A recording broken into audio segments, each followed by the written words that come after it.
Hey guys, and we're back today with some more Lamplight City. Now, normally I don't do streams on Sundays, but since I had to miss the day and all that jazz, I figured, you know, I'm in the mood to do it. Let's play the game, you know? So, we're going to carry on from where we left off. I think I have an idea of what I could do to progress more, but we'll see. I'm pretty certain I missed something at the manor. So I'm going to go back here because everywhere else I can't do anything, so I'm going to check all the rooms again.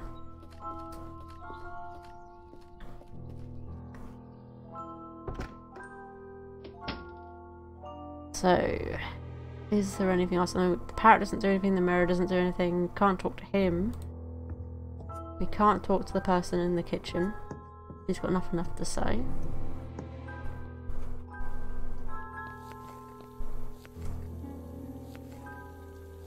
Judging by the amount of food this family probably eats, washing the dishes must take forever. It's times like these make me wish I could still eat. Hey, it looks like gumbo's on the menu tonight. I wonder how it compares with Upton's special recipe. Looks like the type of spices you'd use in a stew. Most likely paprika or turmeric. Nice variety of reds and oranges. Certainly no shortage of bowls or food preparation items around here. Okay, so in here.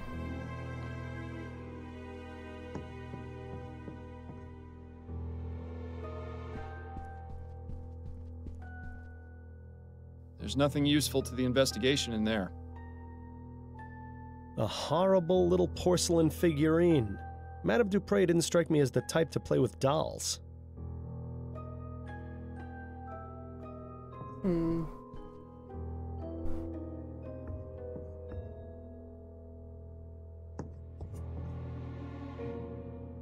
The science of pharmacology. I'm sure it's riveting stuff. I can only wonder what sort of potions Andrew concocts in this thing.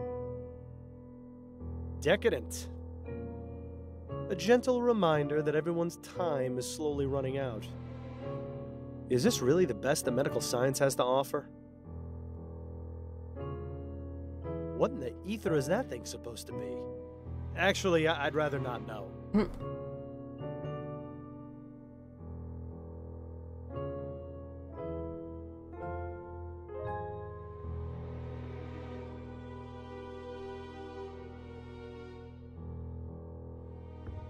Oh, I didn't realise I can click on this again.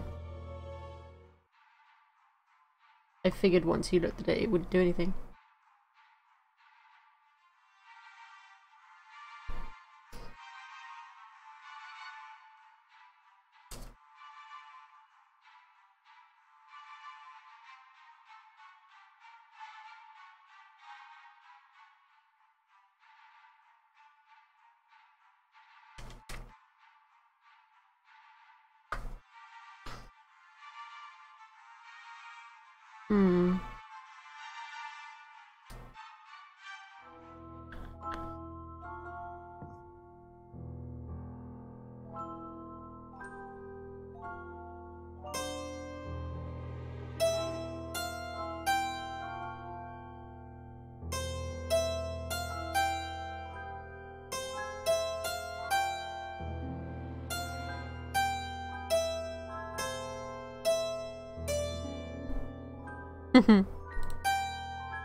I do know some tunes, but you know, a bit rusty though.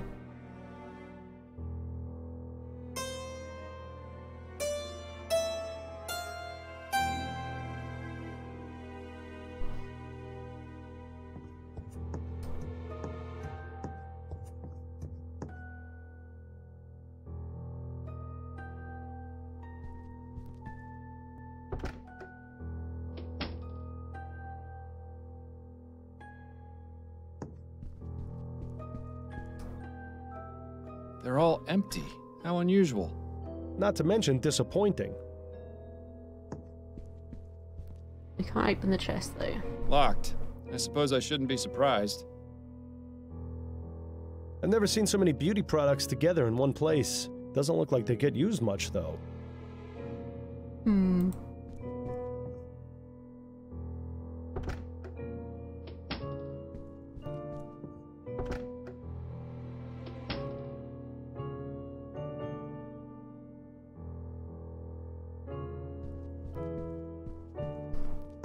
Let's see if there's anything in these drawers. Damn, nothing but personal effects and more stationery. Don't forget the first rule of detective work. If there's nothing useful inside, check underneath and between. Ah, yes, of course. Thanks for the reminder. Uh-huh, now this is intriguing. Oh. Hmm.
I'm here. It's good to have you back.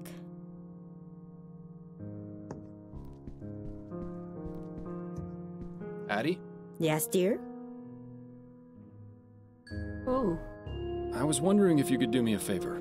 What is it? that's cool then. There's an officer posted in front of Madame Dupre's family tomb, and I need to get a look inside. Could you use your wiles and charm to distract him? My wiles and charm, hmm? Well, you are irresistible, darling.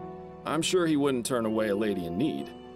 Say you've gotten lost in the cemetery and ask him to show you the way out. Should we really be tricking a police officer like that? There's no harm in it, and I won't be but a moment inside. It's in a good cause. All right, let's go then.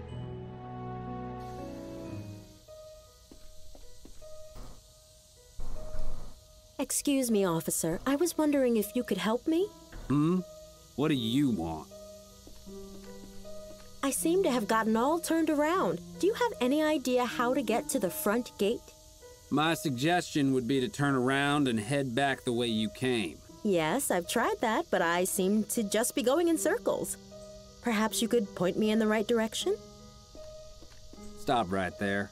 That's quite enough from you. I beg your pardon? Don't think I can't tell what your game is. You're trying to lure me away from here and into some alley where your gang of Sambos is gonna rob me blind. Exactly how rude. many of them have you got lying in wait for poor unsuspecting fools you bring them?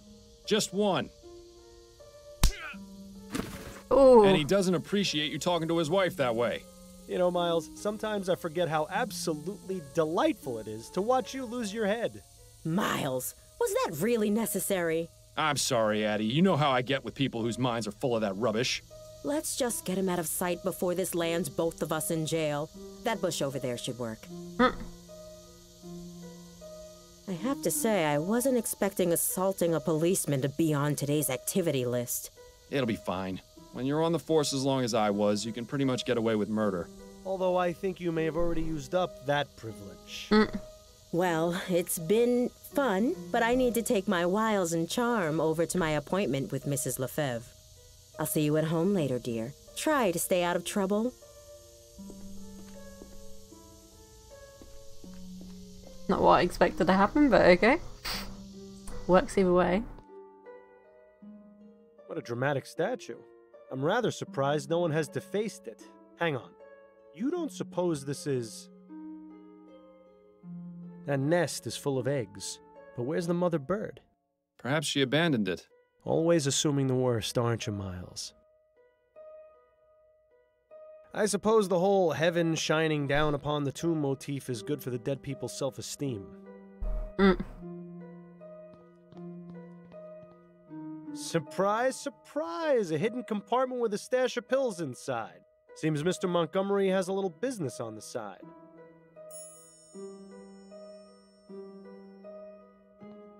This must be what was going to be Madame Dupre's final resting place. I don't see anything inside. What? Were you expecting a note from her attacker? No, but I was hoping for some kind of clue at the very least. John Patrick Chesterton, 1740 to 1825. Patriarch, leader, family man.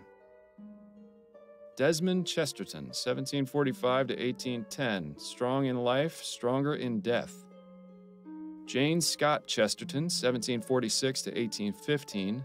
Ab Aeterno. William Arthur Chesterton, 1770 to 1837, gone but never forgotten. Celine, 1823 to 1844, taken too soon, rest ye with the angels. Sarah Chesterton, 1784 to 1812, I told you I was sick. Douglas Chesterton, 1791 to 1840, good riddance. Dale Chesterton, 1795 to 1843. A good man. Rest in peace. These crypts are reserved for future generations of Chestertons to rot in. There are only 3 left. Then let's hope the Chestertons aren't opposed to spending eternity cozied up to one another.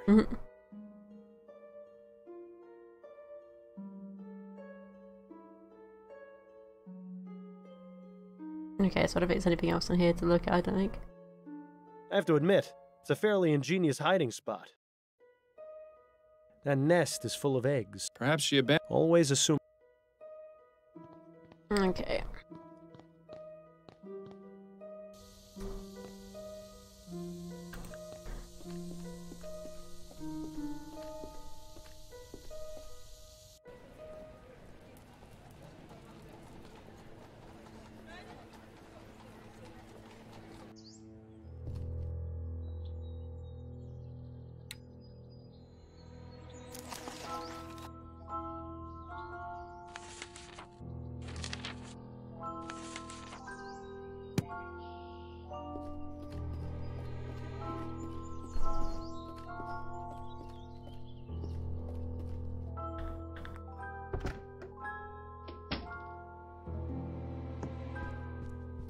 I have some questions for you. Oh, goody.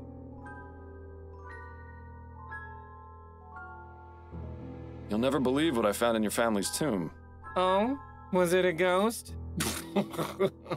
No, it was these vigor pills. You wouldn't happen to know how they got there, would you? I see you really are good at your job, aren't you, Mr. Fordham? Look, Andrew, I'm in no mood for games.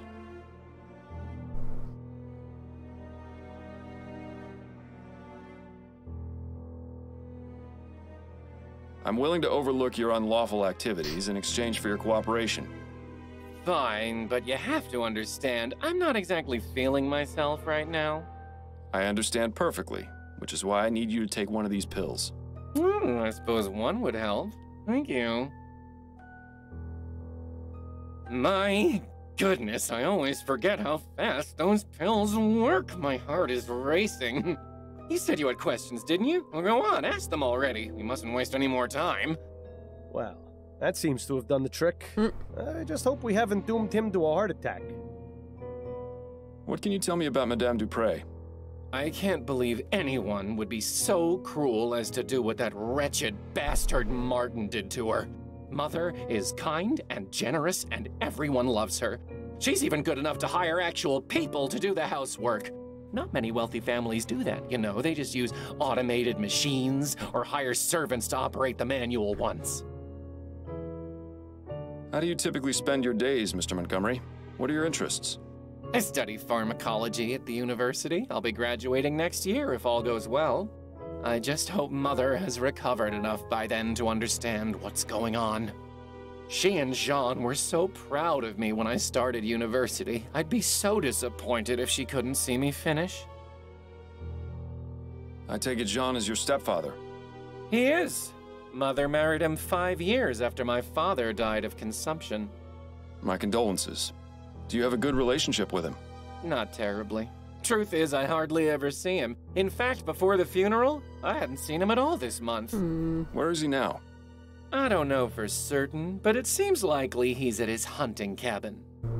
His hunting cabin? Yes, he often goes there. It's his way of leaving polite society behind and spending time with his thoughts. Considering what Mother just went through, well, I would guess that's where he's gone. Although, to be honest, I don't know why he's not here with Mother in her time of need. Why do people run away from their problems instead of facing them? Why, Miles? Do you know where this cabin is? Afraid not. I don't share his passions, so I never cared much to accompany him on his outings. What can you tell me about your sister, Juliet? Juliet, smart as a whip and just as forgiving. She's a fighter, that one. Despite being the only woman in her class, she's managed to rank at the top. Impressive. I only wish Mother was more accepting of Juliet going to university. But you don't want to hear about boring family matters, I'm sure. Oh, but family matters are my favorite. It's always so reassuring to know how much worse off everyone else is. What exactly were the circumstances leading up to your mother's supposed death? A few days ago, I arrived home from school and found her collapsed on the floor. She wasn't breathing, so I immediately contacted Dr. Fellows. He examined her and pronounced her dead. We were all completely shocked. I was devastated. She'd been in fine health. In fact, she'd just been out riding that morning. You can imagine our surprise at the funeral when she sprang back to life. What's your relationship with the servants like? Relationship? I don't have one with them. They're servants. Mother always made it clear that they weren't part of the family, just help. We've only got 2 on staff right now, though, the kitchen girl and the gardener. How is it you know Albert Martin? He works at the greenhouse where my sister Juliet does her research. The 2 of them were involved romantically, and Mother didn't like that at all. I heard their fights. They were ghastly. What exactly made you suspect he was the one responsible for what happened to your mother? Well, I mean, it's obvious, isn't it? His mother's a notorious voodoo witch. Those people do all sorts of awful things to our kind. It's all out of spite, you know. He knew Mother disapproved of his relationship with Juliet, so he plotted to get rid of her. So, you're running some kind of pill business on the side? I'm providing a service, Mr. Fordham. Not everyone in this life is as lucky as I am. People pay top crown for luxuries like airship tickets and social club memberships. Medicine should be affordable to all. Dr. Tennyson has a patent on the energy pill formula and thus a monopoly on the market. That means he can charge whatever he wants. Students use these kinds of pills all the time, you know. Academic rigors can be overwhelming, and concentrating can be difficult without help sometimes. I've got the skills and the equipment. If I can replicate the formula, help my fellow students, and sell them at a much more reasonable price, why shouldn't I? There's the fact that what you're doing is illegal. Oh, you're starting to sound just like Mother. And just because it's illegal doesn't mean it's immoral. I can think of plenty of examples where the opposite is true. You're probably the most altruistic person I've met all month. The sad part is it's true. That's a rather exotic bird you've got. Yes, Ray is nice when he's quiet. But get him started and it's tough to shut him up. Who trained him? I think he already knew some phrases when Mother bought him. She's managed to teach him a few new ones, though. Thanks for your time. My pleasure.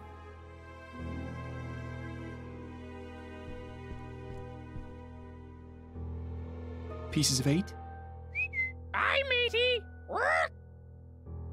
Who's a pretty bird? Work. Ray's a pretty bird. Polly want a cracker? No, thank you. Work. So long, birdie. Work. Bye-bye.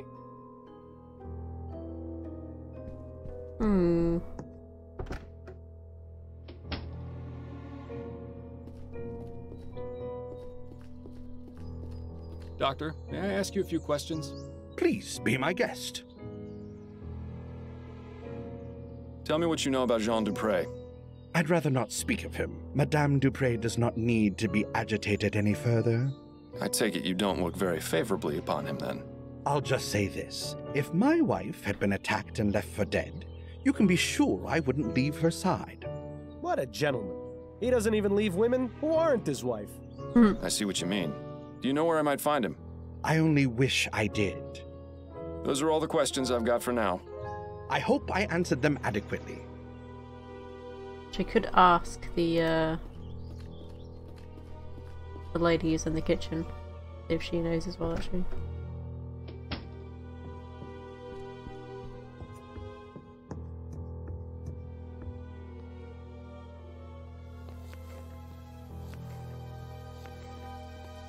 Amelie? Yes? What is it? We mustn't be seen talking. Anything you can tell me about Jean? I hardly ever see him. Only at dinner. He's scared of Madame, and so he finds any reason to get out of the house and stay away as long as he can. Scared of her? Oh, it's true. You should see him when they're in private. Like a shamed puppy that dirtied the carpet. Interesting. Do you have any idea why Jean is so afraid of Madame Dupre? If he's seen the same things we have, then yes. What kind of things? No, I spoke out of turn. Forget I said anything. Amelie, listen to me. A potentially innocent man's life is on the line. If I don't find out who attacked Madame Dupre, he's as good as dead. So if there are any facts or details you know that I don't, you need to tell me. I can't. You can. I'm not with the police. If Madame Dupre did something wrong, I'm not going to look the other way. Trust me, I'm on your side. Madam beats the servants. I think she even does it for fun. I hear the screams sometimes. I don't know how anyone else in the family doesn't. Maybe they do and just ignore it. I don't know. But if Mr. Dupre knows what she do, it explains why he's so scared of her. Did Madame Dupre ever abuse you? No, I was lucky, but some of the others weren't. Like who? I need details, Amelie. The old gardener, Guy Dumas, and one of the maids, Celine. I saw Madame going after them the most. Don't know what they did to deserve it, but I would see her walk by in a rage, whip in one hand and a book in the other. A book? What book? Oh, I don't know. I can't read, so I don't know what it said on the cover. But it's the same color as the stew spice I always use. Don't know what she used it for, but she always had it with her, just before a beating. So it's red or orange, Maybe she'd recite them some of her terrible poetry. I'm sure that was torture enough.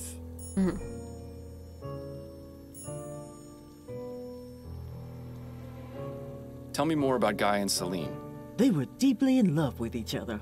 I used to hear them talk about how they wanted to run away together. What happened to them? I don't know. One day they were here, and then one day they weren't. Do you think Madame Dupre may have done something to them? I couldn't say for sure, but I wouldn't be surprised if she had. Please, let's not talk about this anymore.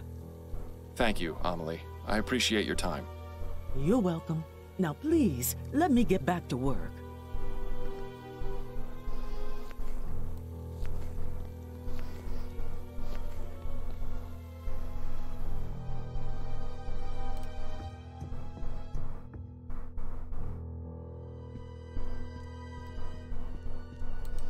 So I'm guessing one of the books up here is the book that she keeps with her.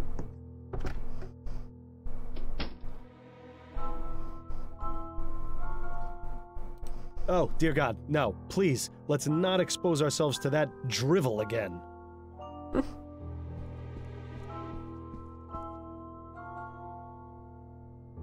Well, this should be the book Amelie mentioned. Well, what have we here? Oh. A whip. And it has dried blood on it. How ghastly. This house is just full of secrets, isn't it?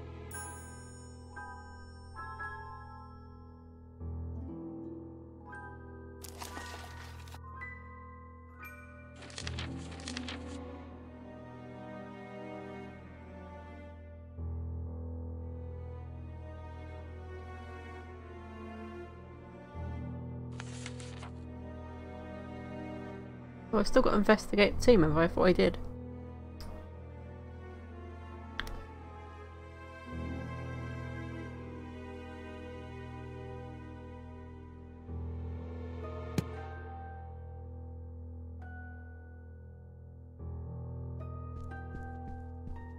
Nothing else of interest in there. There are way more important things to concern ourselves with now than browsing Madame Dupre's book collection.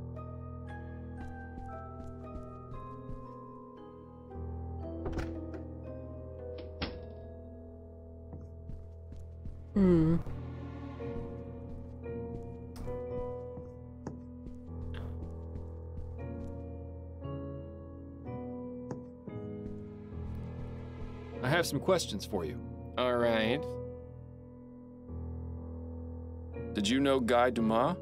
The old gardener? Sure, I knew him. We didn't talk very much. He was just a servant after all, but he seemed like a nice man. He stopped coming around about 2 months ago. Too bad, really. He did a good job of keeping the gardens looking nice.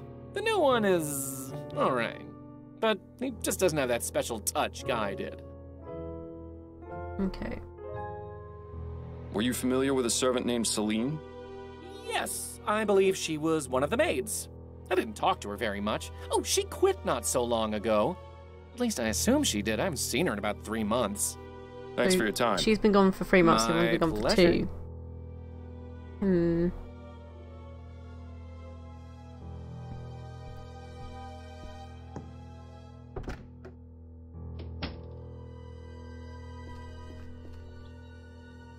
This quack hasn't got...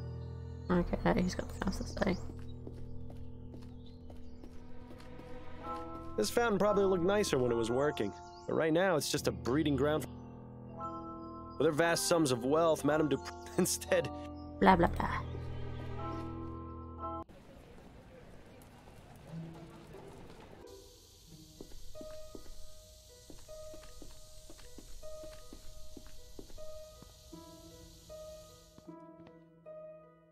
That nest is full of eggs, but where's the mother bird? Perhaps she abandoned it. Always assuming the worst, aren't you, Miles? I have to admit, it's a fairly ingenious hiding spot.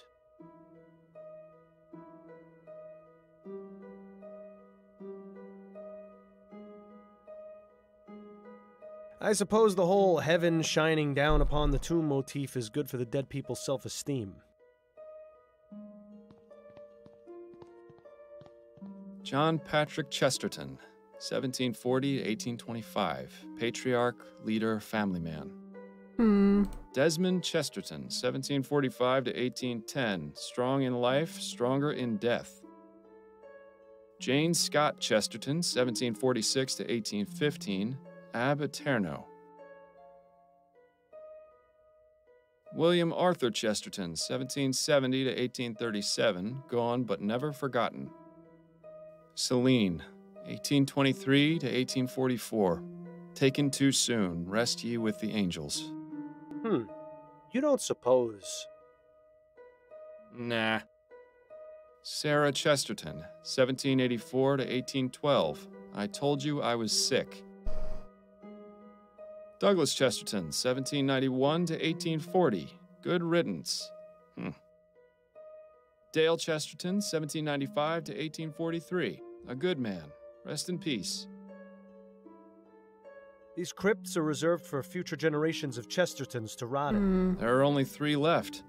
Then let's hope the Chestertons aren't opposed to spending eternity cozied up to one another. I don't know what else I can investigate here, because that's what it wants me to do, is investigate here. But I can't see anything else at the moment. Other than that one. Celine, 1823 to 1844. Taken too soon, rest ye with the angels. You don't suppose... Nah. I don't think there's anything else to look at in here, so...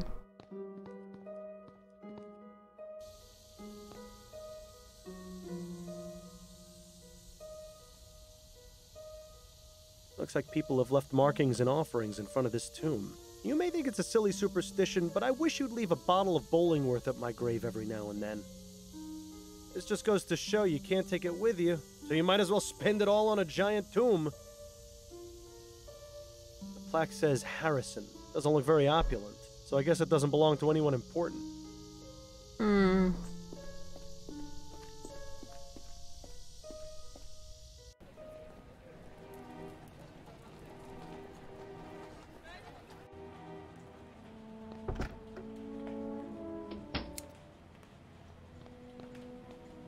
Hello again, Miss Montgomery. Mind answering a few more questions? Hello, Mr. Fordham. Not at all. Is there anything you can tell me about your stepfather, Jean? He's a kind man. I don't really see him too often.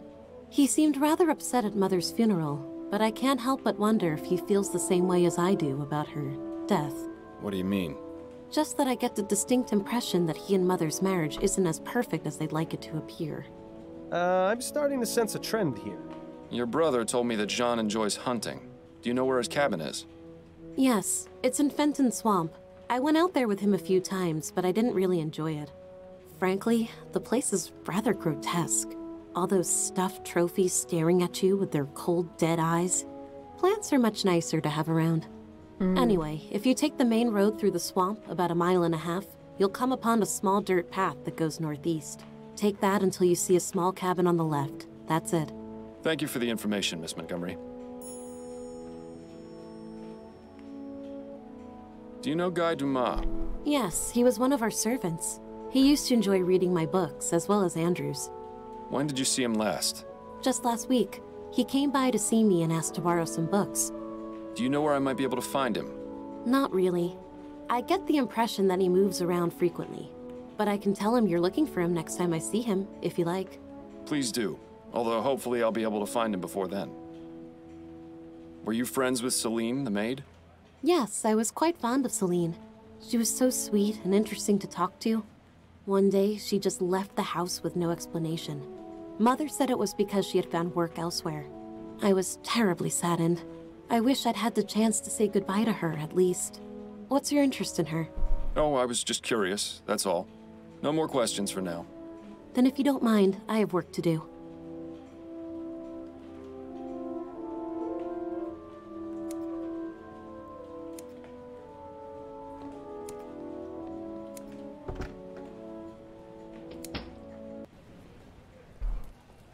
Okay, so we've got this place now in the hunting cabin. Might go see if Martin knows anything. Nothing else to ask him right now. Nope. Okay, never mind.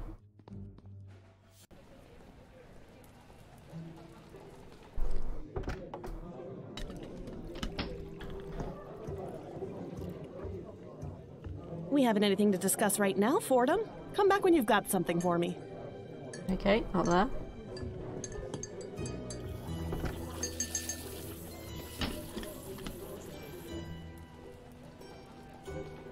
She's not here now because she's gone, isn't she?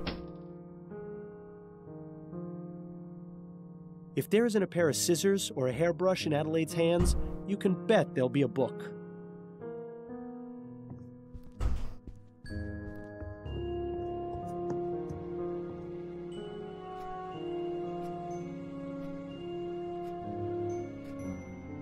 Okay, I don't think there's anything different here at the moment.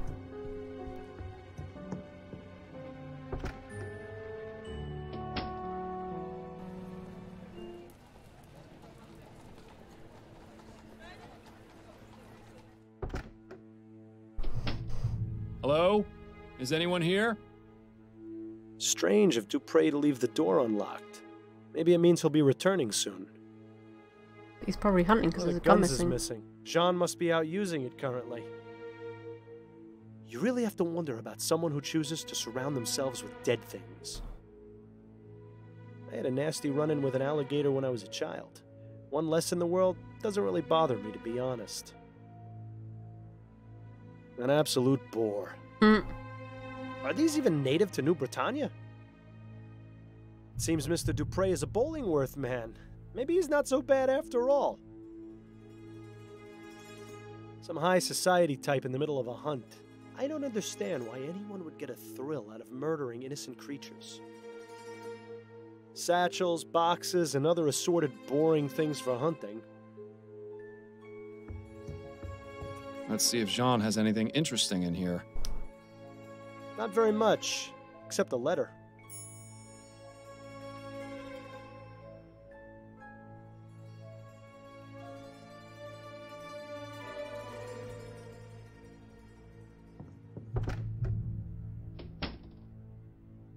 Who the hell are you? What are you doing in my cabin? Jean Dupre, I presume? Yes, that's right. Who are you? Miles Fordham, private investigator. I'm looking into the attempted murder of your wife. Oh, yes. Yes, of course. Forgive my rudeness, but you startled me. Perfectly understandable, Mr. Dupre. This is a man whose bark is most definitely worse than his bite.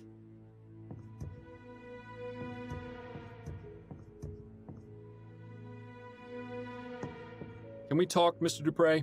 I suppose so, yes. What can you tell me about Madame Dupre? Oh, my dear wife, the past few days have been just awful for all of us. Yes, I can imagine. How long have you been married? For 7 wonderful years. Laura and I are just as much in love now as we were on the day we married. Lord, does he actually expect anyone to believe that nonsense? You'll pardon me for being so frank, Mr. Dupre, but why are you out hunting and not at your wife's side? Excuse me? Who are you to lecture me on my marriage? A fellow married man, that's who. Your wife has just suffered a very traumatic ordeal. Shouldn't you be at home caring for her? But with all the confusion at the house, with the police investigating and her being attended to by her doctor, I just needed to get away for a bit. Surely you can understand, Mr. Fordham. There's something off about this guy, Miles. He's definitely hiding something. And for once, I don't think it's from his wife. Do you know anything about the circumstances surrounding Madame Dupre's death? Horrible. Simply horrible. Do you have any idea why Mr. Martin might have attempted to kill her? Mr. Martin? You mean the boys they arrested? Andrew said it's because Martin and his mother are witches who prey on the well-to-do. You only need to take one look at him to see his trouble. It's a shame they put him away so quickly. I'd have liked to teach him a lesson or two, believe you me. Yeah, right. A lesson on how to cower in the corner, most likely.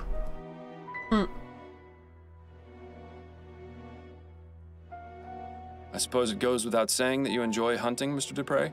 Yes, I do. I consider myself something of an outdoorsman, you see. It's nice to be able to go out and get some fresh air after being sat at the bank all day. What about your home life? Truth be told, I'm not at home as often as I'd like to be. I've been trying to make more time, but something usually comes up. Business is business, after all. Yeah, but what business are we talking about here exactly? What can you tell me about your stepchildren?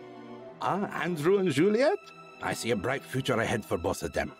What's your relationship with them like? It's fine. Why do you ask? I got the distinct impression from both of them that they hardly ever see you. Well, yes, I suppose that is true. We don't spend much time together. But they're both so busy with school, I don't want to get in their way. Not to mention my job keeps me away from home for considerable periods of time. Excuses, excuses. I get the feeling Mr. Dupre avoids his family on purpose. But why? Tell me what you know about Guy Dumas and Celine. I'm sure I have no idea what you're talking about. They were former servants of yours. Do you not remember them? Oh, I remember them. I just have nothing to say about them. I've met some bad liars in my day, but this guy really takes the cake. We'll get him, somehow. Do you know anything about Madame Dupre trying to get Juliet taken out of her classes at the university? Ah, yes. Laura didn't approve of her daughter's desire to further her education. So, she sent a letter to the university requesting Juliet's withdrawal. I didn't approve of her trying to meddle in Juliet's affairs. If she wants to study, she should be free to do so. I wrote them a letter myself, without Laura's knowledge, telling them to disregard the previous request for withdrawal. That's very good of you. Yes, well, I dislike seeing people being told what they can and can't do by others. Yet, he seems perfectly willing to employ servants at his home. Well, I suppose we're all hypocrites in one way or another. Do you fear your wife, Mr. Dupre? Do I... what? The question's quite simple. Are you afraid of Madame Dupre? Why in the easy would you think that?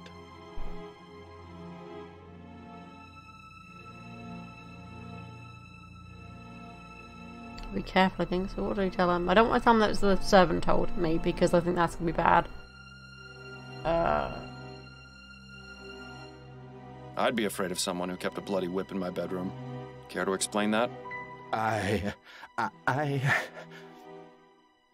You don't know her like I do. No one does. Well, no one aside from the servants, I suppose. She's cruel, Mr. Fordham. Crueler than anyone or anything I've ever seen.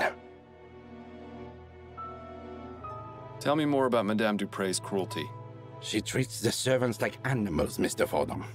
She would say the most vile, awful things to them. Things I would expect to hear on the Gascon docks, not from the lips of a grande dame. And the beatings. Oh, God. The screams I would hear from somewhere in the house. I never dared find out where. Nobody else ever heard the screaming? No. She was cunning. She would do it when no one else was around. Once she knew I had heard, she threatened me. Told me she would... Yes? She threatened to expose my secret, Mr. Fordham. And what secret is that? Our marriage is one of convenience. It's all for show. Laura has herself a well-to-do husband, and I am a normal man in the eyes of society. I see. I suppose that would explain a few things. Well, now, how was that not obvious to you? The soporific is really having a bad effect on you. Don't worry, Mr. Dupre. Your secret's safe with me. Thank you, Mr. Fordham. Tell me what you know about Guy Dumas and Celine. Celine had an accident. What kind of accident? Oh, really? I don't Laura think thought so. Celine had been stealing her silverware. She got a bit carried away with a beating, and... Dupre killed Celine? Yes, she did. In order to keep it quiet, she had Celine placed in our family tomb. I see. What about Guy? I don't know. I never saw him again after that.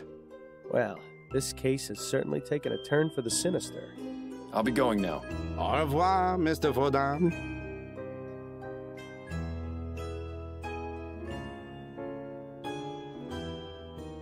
Not a very dignified end for our friend Mr. Bear.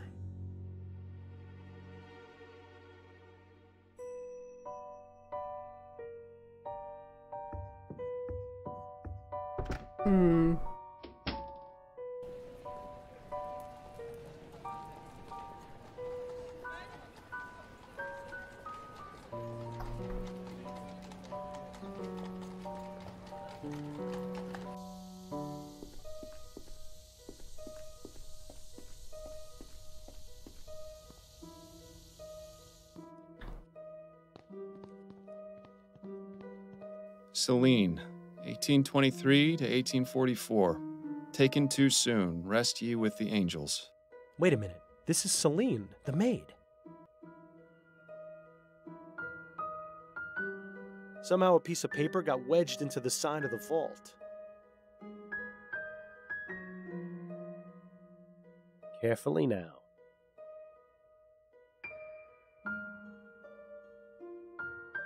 Got it! Nice work, Fordham. Now to see what this is. Interesting. Leaving notes for the dead. How very That's got to be touching. Guy. I Wonder if imagine this anyone guy has was left in me love one with at her. my grave. Quiet, Bill. I need to think. We know this note is likely from Guy. Now we just need to figure out where to find him. Is there anything on the other side of that piece of paper? Bill, you're a genius. I wouldn't give me all the credit just yet. Let's see. A receipt for an extended stay at the Stun Arms. Does that sound familiar at all? Vaguely. But I can't recall anything off the top of my head. Looks like we'll have to do a bit more searching.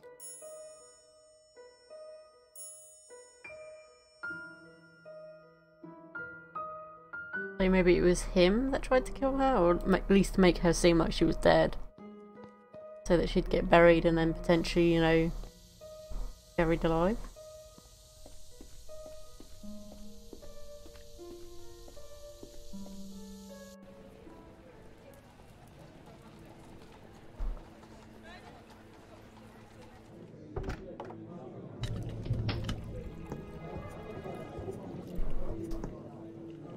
Can we talk? Go on, I'm listening. I wanted to go over the case with you. Okay, what have you got? I found this note in the Chesterton tomb. I think it was left by the person who attacked Madame Dupre. Nice work. Sounds like you're about ready to wrap things up. I will be as soon as I find him. Take a look at the other side of it. Part of a receipt for a hotel? Yes, but the name is only partially visible at the bottom. Stun Arms. The only hotel that comes to mind is the Boston Arms in Chumley. Of course! I knew the name sounded familiar. Ah, the stories I could tell you about that place. Not right now. You're helpful as always, Upton. Thank you. Good luck, Fordham. I hope you find your suspect.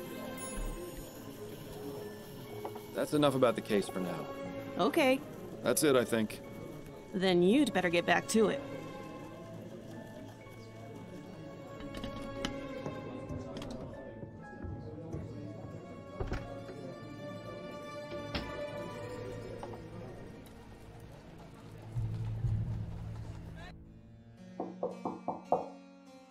Who is it?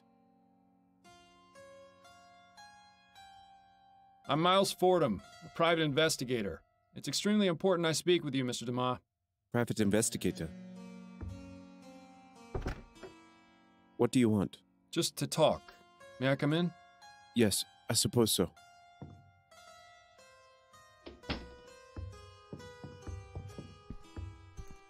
I found your note in St. Denis Cemetery. Care to explain what it means?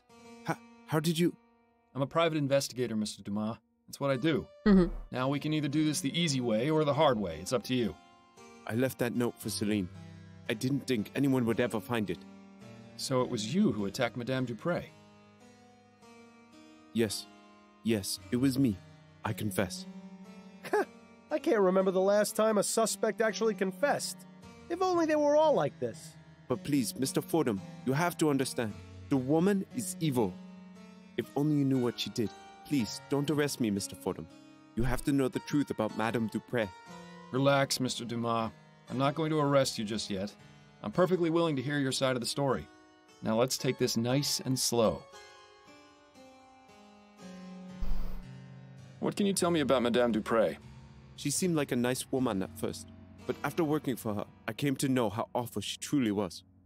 When no one was around, she would beat me and some of the other servants for fun, say the most cruel things, call us horrible names. Why didn't you just leave? She threatened us, told us she would make it impossible for us to get work anywhere else. It's already difficult enough getting a job that doesn't force you to operate those awful machines. To be blacklisted by Madame Dupre would have been the final nail in the coffin. How did you come to be employed by Madame Dupre? I used to work in an iron factory in Chumley, but a few years ago, they brought in some steam machines to help production. One of the machines had a problem, and my friend Connor and I were assigned to fix it. We had no idea what we were doing, but we wanted to keep our jobs. I don't know what happened, but the next thing I knew, Connor was dead, and I was badly hurt. I swore never to go near one of those machines again. After I got better, I spent a few months looking for work, but it was impossible to find any jobs that didn't involve steam tech. Then I found out about Madame Dupre. Working at her home seemed like an improvement. I had a decent bed to sleep in, the work was not difficult, and I even made friends with her daughter. But Madame Dupre soon showed her true nature. Tell me about Celine. Oh, my dear Celine. She was the most beautiful thing I ever saw. We were going to get married, you know. Then that devil killed her.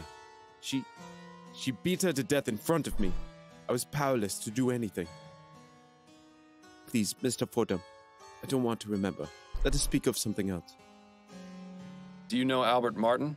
No. Who is that? He's Juliet's lover, falsely accused of the crime you committed. I had no idea. Are you going to let an innocent man die because of what you did? No, of course not. I suppose things got out of hand. It was not my intention for someone else to take the blame for my actions. So why did you attack Madame Dupre in the way you did? I knew that if I went to her home and killed her, I would be caught and thrown in jail. I needed to find a way to do it quietly and not make anyone suspicious. Also, I wanted her to suffer for what she did to my Celine. I had read about toxic plants in Juliet's schoolbooks, and I knew a bit about them from working as a gardener. So I decided to poison Dupre and make her appear dead so she could be buried alive and suffer the same way she made us when she would lock us away in her secret room. Did you say secret room? Yes, Mr. Fordham. It was no bigger than a coffin. She would place us inside if she was especially mad at us, with no food or water, sometimes for days at a time. We couldn't scream because she would stuff our mouths. She would also plug our ears and cover our faces. How often did she put you in there? Only a few times, but that was more than enough. I'd rather not think about it. So you have no idea where it is? None. I only remember Madame Dupre would say the same thing any time she was about to put someone in there. A perfect servant must behave. I've told you everything, Mr. Fordham. Are you still going to arrest me? I haven't quite decided yet, Mr. Dumas. If I can find this secret room, it would be enough to charge Madame Dupre with a crime. However, if you haven't been telling me the truth... I have been, Mr. Fordham. I swear it. I'll even make you a deal. If you promise me you'll try to find the secret room, I won't leave this hotel. All right, Dumas. It's a deal. Well, at least now we can go straight to Upton and have him taken in. Unless you really do believe him about the secret room. Considering she had a secret compartment with a whip in it, I think there's going to be a room. Yes, Mr. Fordham. I'll be here. A wash basin? When did this place get so fancy? If there's one thing I can't stand, it's crooked paintings. Seems to be what passes for a dresser around here. Either that or Dumas is secretly a pirate. It appears someone is due for 7 years of bad luck.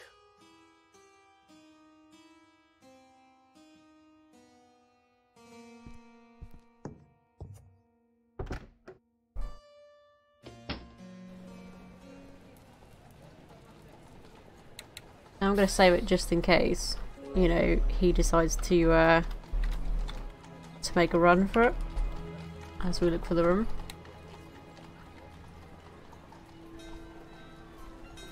Because you never know, he might be lying about the room. This fountain probably looked nicer when it was working.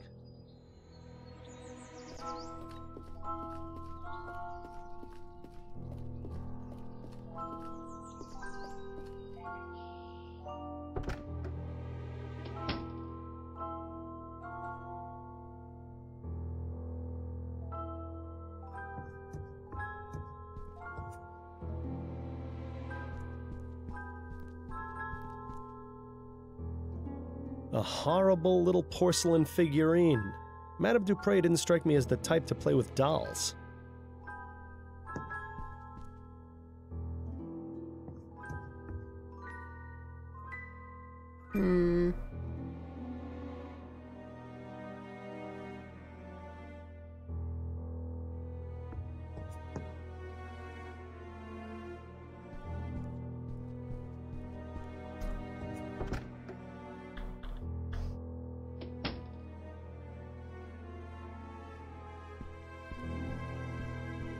There are way more important things to concern ourselves with now than browsing Madame Dupre's book collection.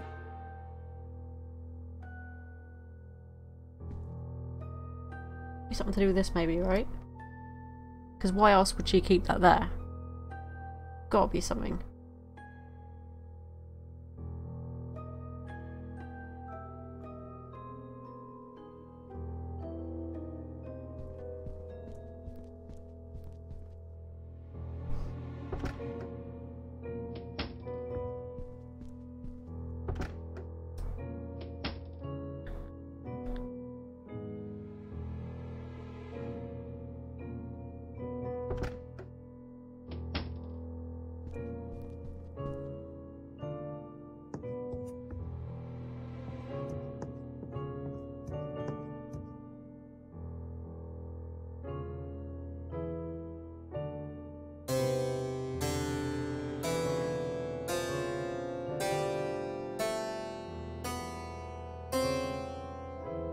No.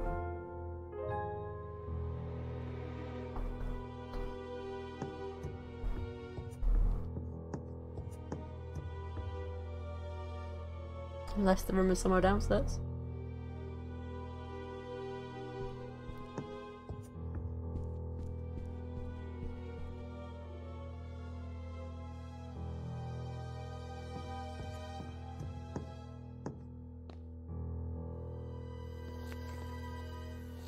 Certainly no shortage of bowls or food preparation items around here. Amelie? Yes? What is it? We mustn't be seen talking. I found this upstairs in Madame Dupre's bedroom. Do you recognize it? Please take that away, Mr. Fordham. Why would you show it to me? I'm sorry, I didn't think it would upset you. Miles. Maybe someday you'll learn how to read basic human emotion. Thank you, Amelie. I appreciate your time. You're welcome. Now please, let me get back to work. Judging by the amount of food this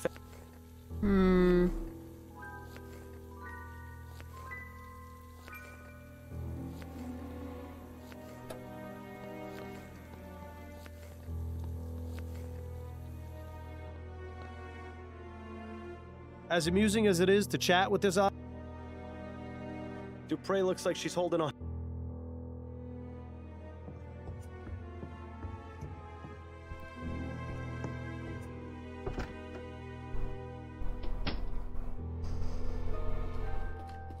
This quack has...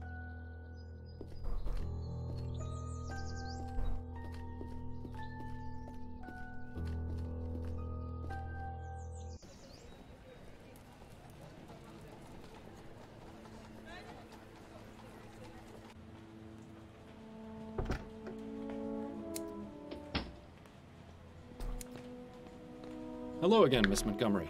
Mind answering a few more questions? Hello, Mr. Fordham. Not at all.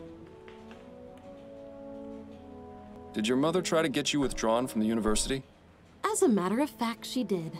Just another one of the many ways she tried interfering with my life. What happened, exactly? Mother wrote the university requesting that I be withdrawn. I found out about it when the enrollment office contacted me. I couldn't believe it at first. I thought it was some sort of mistake, but then they showed me the letter. I take it you were upset. More than upset, Mr. Fordham. I was furious. I was trying to make a real life for myself. One that wasn't about dresses or debutante balls or fending off suitors. I'd been given the chance to make something of myself, and Mother was ready to bring it all crashing down, just because she didn't agree with it. But in the end, you're still here. Yes, Jean stepped in and fixed everything. He didn't have to do it, but it was very good of him. I'm afraid that was the beginning of the end of my relationship with Mother.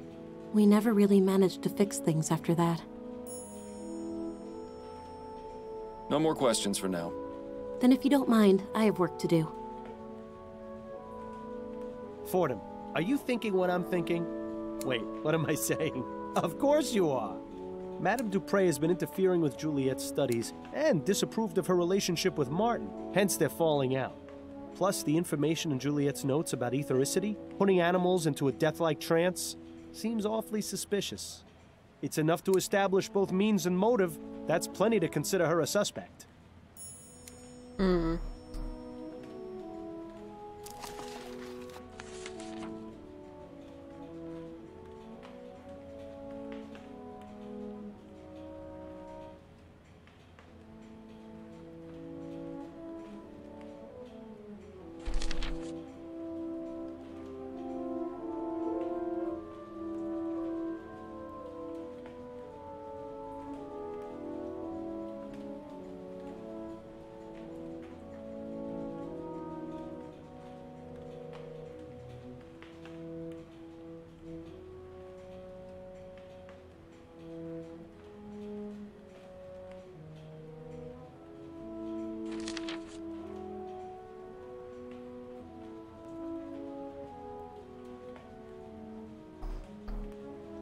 Would a bloody secret room be in the house? I mean, before we carry on, what I'm going to do is I'm going to pause for 1 second, and I'm just gonna PRB in 1 sec for you guys.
And I'm back.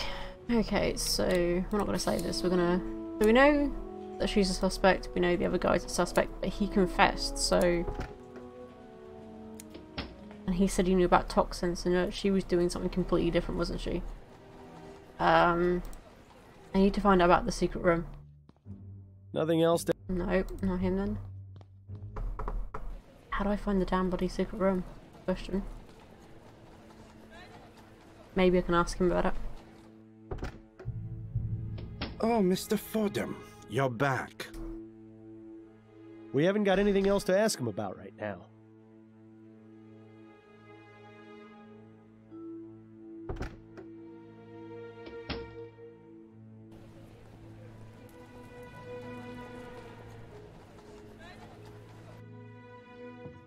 That was your Welcome back, question. Mr. Fordham. She's not going to be much help right now. Best not to bother her. Hmm.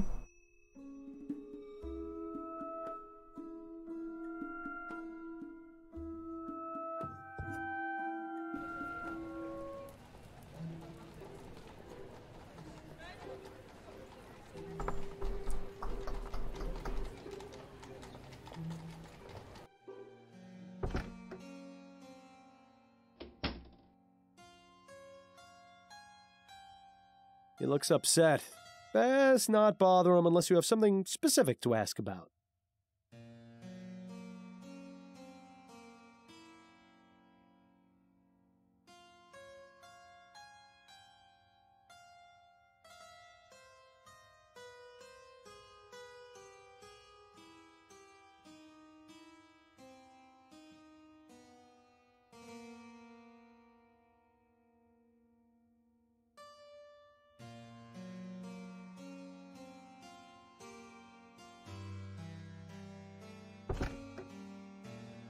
Hmm.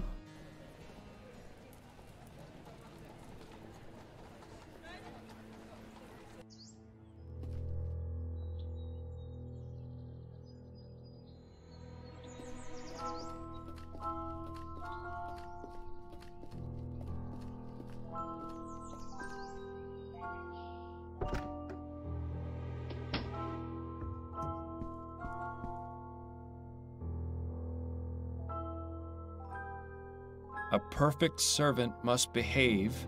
And now you'll taste an early grave. Me sofa, Ray. In the middle, see? Be sofa Ray. Hmm. So long, Birdie. Bye-bye. Oh, yeah, that's something to do with the code that's in here, like the scales, but it's something different. It's not the scales itself, but the sofa array. Yeah, okay. Let's have a look at this again. So E G F D So that's sort of like scribble the lines down for a second.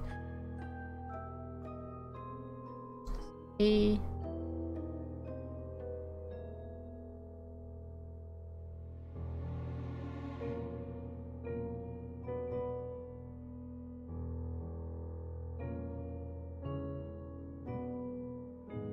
Okay.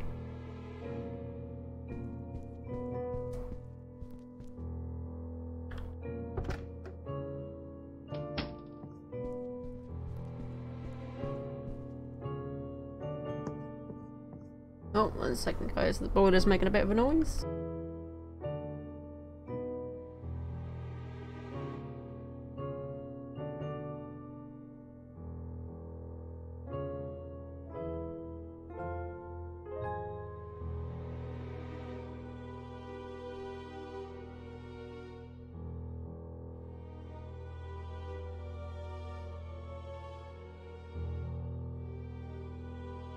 Ah, this is typical. Couldn't have done that earlier when I was BRB, but you know. I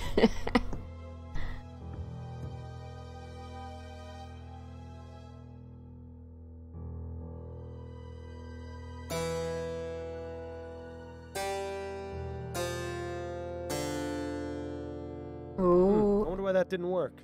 Maybe you should try 1 octave higher?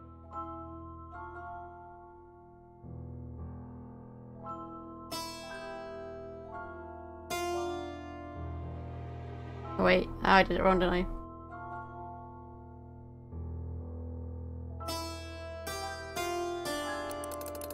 Ooh. So I knew this had to have something to do with something, at least, you know.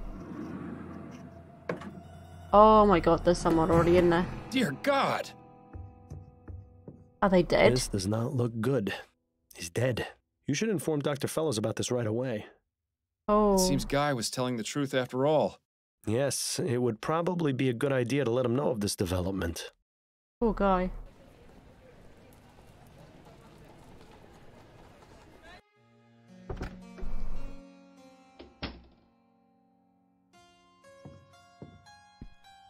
Guy?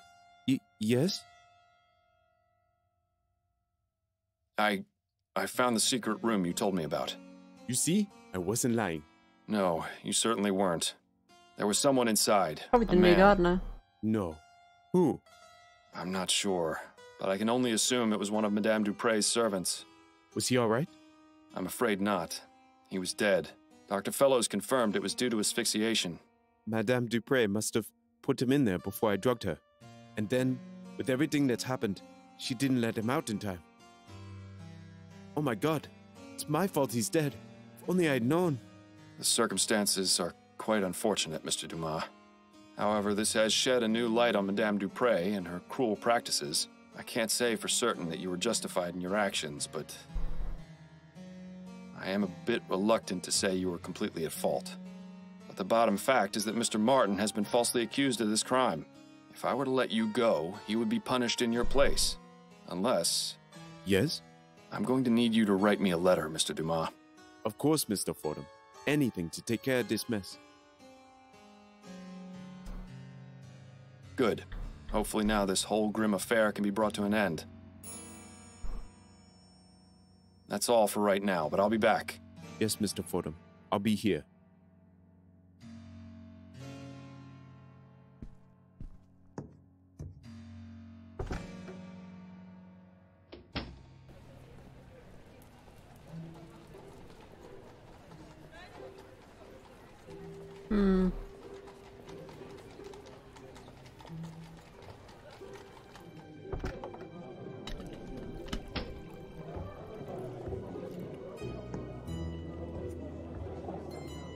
Can we talk? Go on, I'm listening. I think I'm ready to wrap this case up. Okay, who's your prime suspect?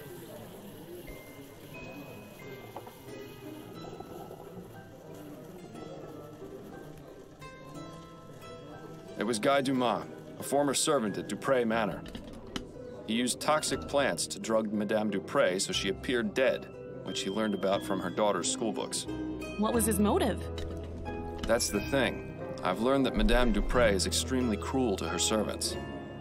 She regularly beats them, and even has a secret room no bigger than a coffin where she places them as punishment. I discovered this secret room and found a dead servant inside. He had died from asphyxiation. My God. A few months ago, Madame Dupre beat Guy's lover Celine to death. He wanted revenge and intended to make Madame Dupre suffer the trauma of being interred alive. I see. Constance, I don't think Dumas should be arrested for his crime. He doesn't deserve it. Madame Dupre, however... Yes, I see what you're saying, and I agree, but what about Mr. Martin? I got a signed confession from Mr. Dumas. You can see the handwriting matches this note I found in the cemetery. That should be enough to release Mr. Martin, as well as giving Guy a head start in his escape from the city. It's gonna be tricky getting the department to look into this, but with the proof you've gathered, it should work. Excellent investigating, Fordham. I knew you still had it in you. And of course, I'll dip into the department's Good Samaritan fund to get you proper compensation for your work. For now, go home to your wife. I'm sure I'll have something else for you to look into fairly soon. Good evening. I'm looking for Madame Laura Dupre. This is Madame Dupre. I am her personal physician, Dr. Fellows. May we help you, officer? I'm afraid I must place Madame Dupre under arrest. What? On what charge?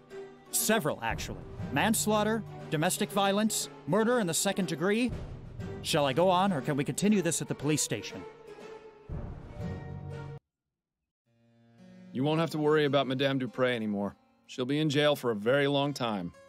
And Mr. Martin has been released with a full pardon as well. Thank you, Mr. Fordham. I appreciate your help and your trust. Think nothing of it, but you'll need to leave town as soon as you can. Have you made plans? I was thinking of heading south. New Britannia is too cold and dark. I want to find someplace more like my home. Well, I wish you the best of luck, Mr. Dumas.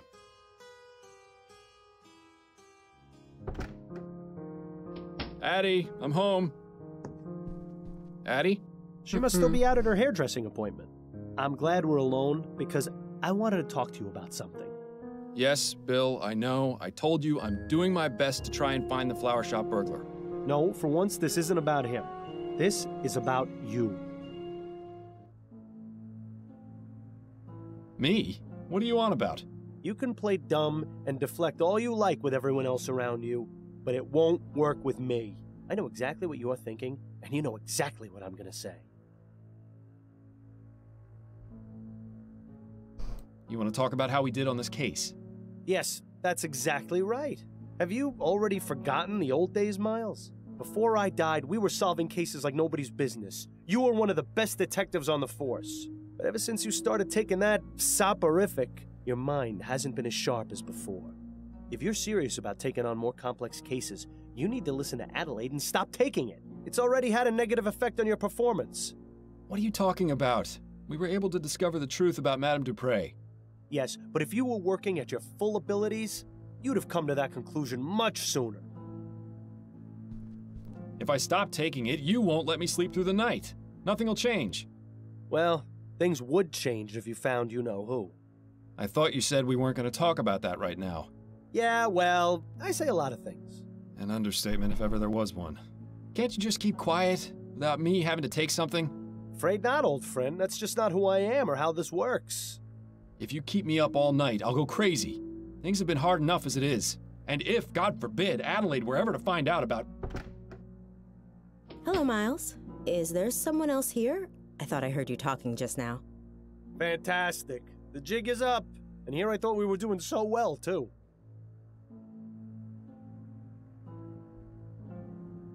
No, I was just going over the case. Thinking aloud, you see. Ah, of course. How was your appointment? Mrs. Lefebvre was her usual bossy and overly picky self, but she gave me a very generous tip. That's good. So I stopped by the shop on the way home and bought a new deck of cards. Excellent. Shall we have a few rounds of écarté? I believe you demanded a rematch last time we played. Yes, that would be nice. Well, you certainly managed to dodge that bullet. I only wish I could say the same.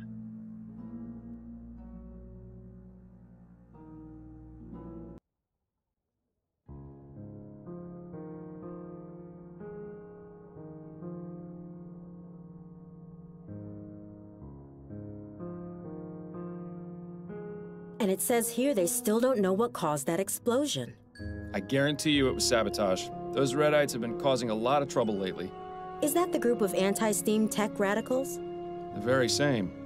Why Redites, though? They're named after some fellow named Jonathan Red, apparently the one who began the whole anti-steam movement. It's really a rather stupid name, if you ask me. And uncreative, to boot. Well, what would you call them, then?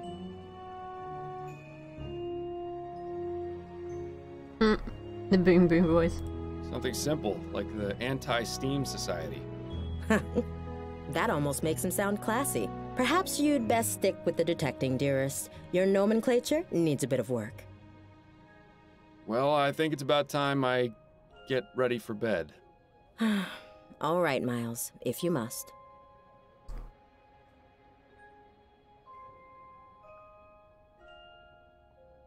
Let her be for now. You've got your own things to take care of.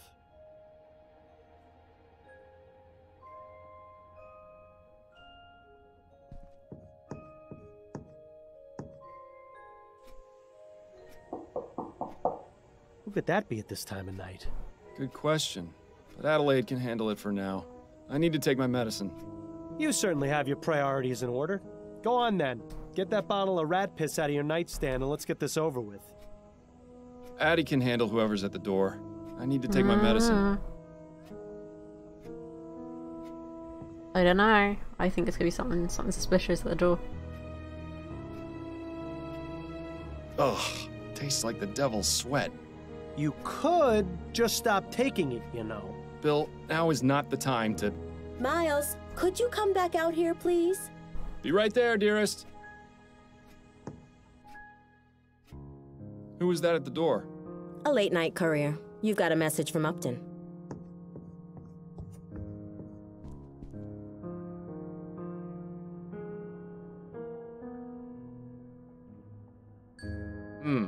Seems this case is rather urgent. She wants me to meet her as soon as possible. But didn't you just take your soporific? Are you going to be all right to go? It won't kick in for another hour or so. Should be plenty of time. All right, I'm going to bed then. Good luck, dear. Good night, Addie.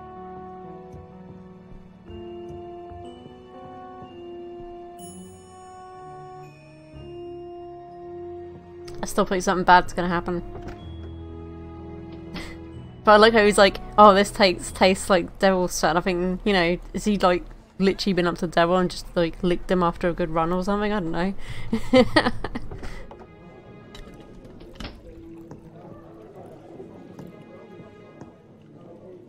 Hello, Upton. I'm glad you came, Fordham. Sorry for disturbing you this late. I'm curious to know what's so important that it couldn't wait until morning. An infant kidnapping in Lyon. The report came in tonight just before my shift ended.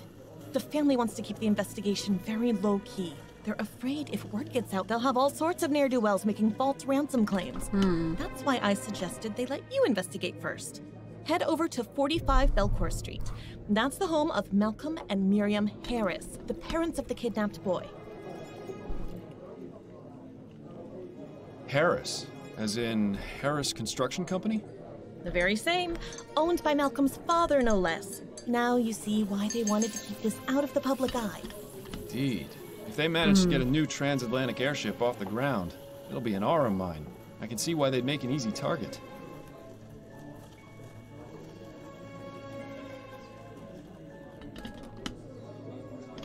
Don't worry, Upton. I'll get the kid back before you can say hot toddy. Hot toddy. I think you're losing your touch, Fordham. And I think you've lost your joke book. Try some new material for a change, would you? Right. Good luck on your investigation. Come see me again once you figured things out. Or if you just need to talk. I'll be here all day tomorrow as well. So feel free to stop by.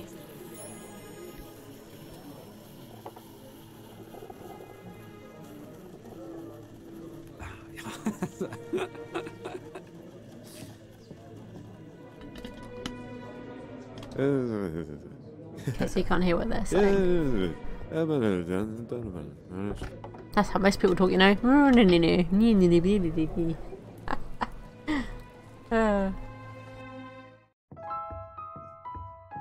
Mr. Miles Fordham is here to see you, sir. Very good, Mr. Havelock. Send him up. Yes, sir.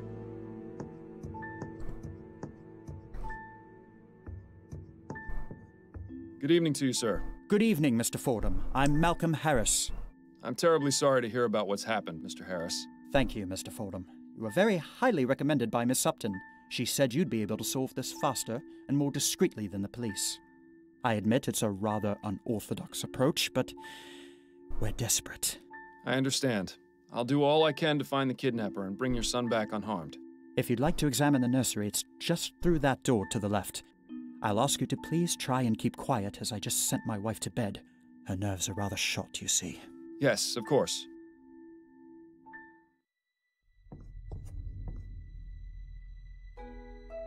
Okay, so someone's obviously broke in.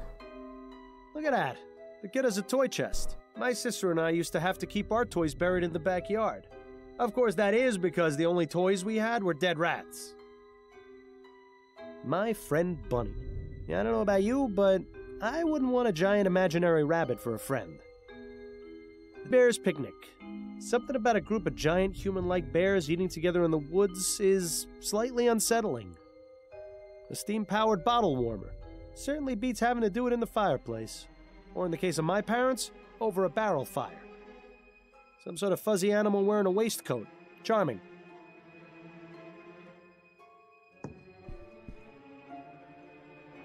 That's odd. Why is there a loose button in the crib? Now, I'm no expert on children, but it seems like it would be dangerous to have around an infant. Probably from the person Only who the took 'em. flower shop burglar was as easy to find as this clue was. Yeah, the kidnapper left the child's blanket behind. There doesn't appear to be any trace of the silver spoon, though. Nice mobile. Custom made, too. There'll be no mistaking what family this child comes from.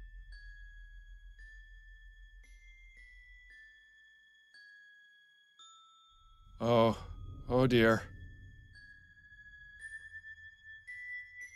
Oh dear. How wonderful. The soporific has started working. Well done, Fordham. Now how are you supposed to... What's the word I'm looking for? Instigate? Interrogate? I just had it on the tip of my tongue. Perhaps it's time to call it a night.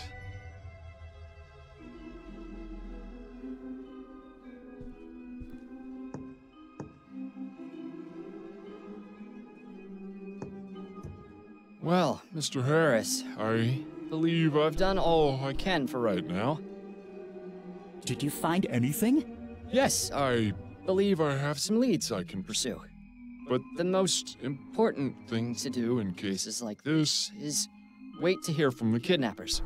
I'll be back tomorrow morning to continue my investigation and ask you and your wife some questions once you've had time to calm down a bit. In the meantime, I suggest you stay here and get some sleep. We'll all need it.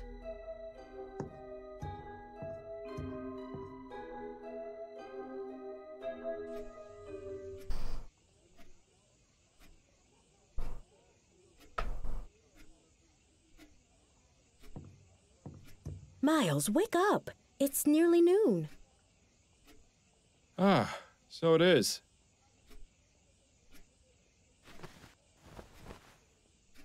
Why didn't you come to bed when you got home last night? It was late. I didn't want to disturb you. So what was so urgent about the case Upton sent you?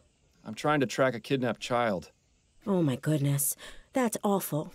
Yes, the pressure's on, but I think I should be able to crack it.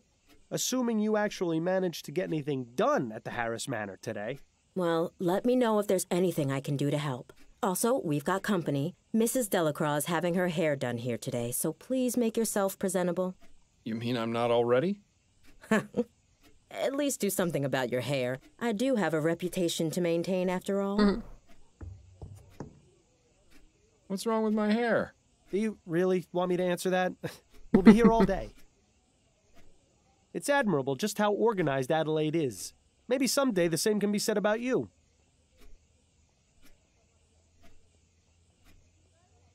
Wouldn't you say it's time for a change of clothes, Miles? You've been wearing that coat for who knows how long. So? Addie gave it to me. Besides, it gives me character. Right. Brooding detective in a long black coat. That's never been seen before. What are you talking about, Bill? Never mind. I'm certain a permanent indentation in the shape of your rear is starting to form on that thing.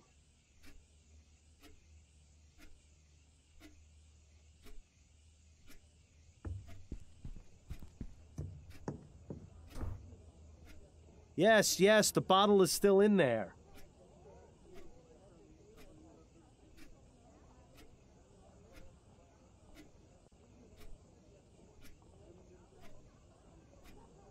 Remember, before you started taking that medicine, you were a lot more fun to talk. Blah, blah, blah. You should have let me be buried wearing my hat. At least if I'd done that. Fair point. We all know this. We just want to... Because she said sort your hair out. It's like, how the hell is he going to sort his hair out? It's like, you know, there's no option to do it, as far as I can see.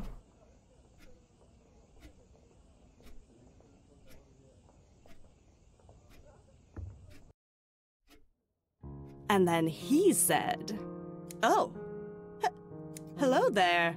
I don't believe we've met." Mrs. Delacroix, this is my husband, Miles. Miles, this is Mrs. Delacroix. Pleasure to meet you, madam. Likewise, young man. Pleasure. Is everything all right, Mrs. Delacroix? Oh, yes, everything's fine. It's just that... Well, you weren't what I was expecting, is all. Keep your head, Miles. She may be a close-minded idiot, but she's just an old lady.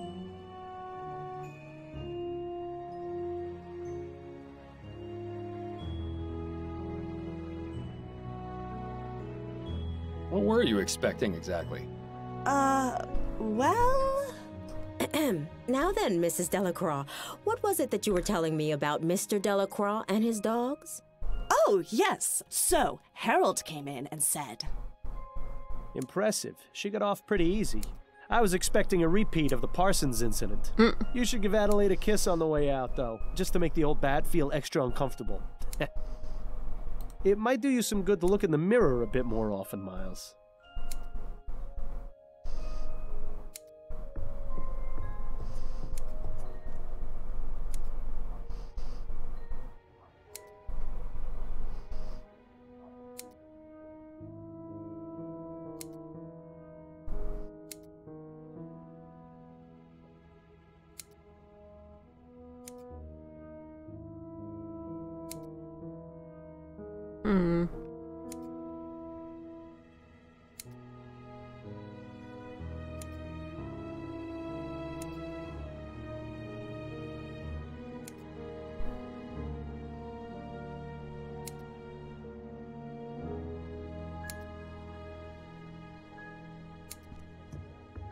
Addie?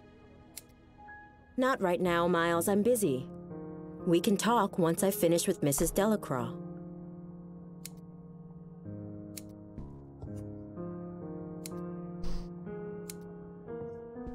Goodbye, dearest.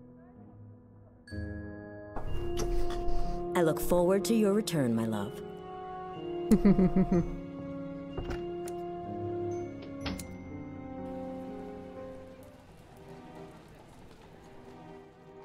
Remind me, Miles, how is finding some rich people's kidnapped baby going to help us track down the flower shop burglar?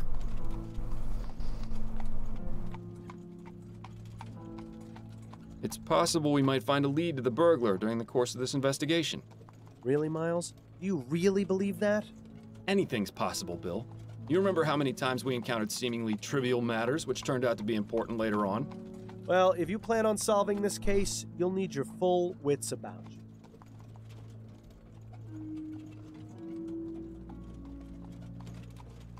I do have my full wits about me. I'm perfectly capable of doing this. Yes, and I'm perfectly capable of being alive. I just choose to be this way because it saves on the laundry expenses. You can't deny it. You need to stop taking the soporific, Miles. Adelaide has been trying to get you to stop for months, and Upton already suspects something is amiss. Not to mention your little episode last night. Trust me, no one is going to want to hire the dullard detective. Clever. Did you come up with that one all by yourself? What are you going to do when the cases stop coming in? How long before you get put away in Riverview? If I do get locked away, it'll be your fault. Which is exactly why you need to get back to your normal routine so you can find the burglar.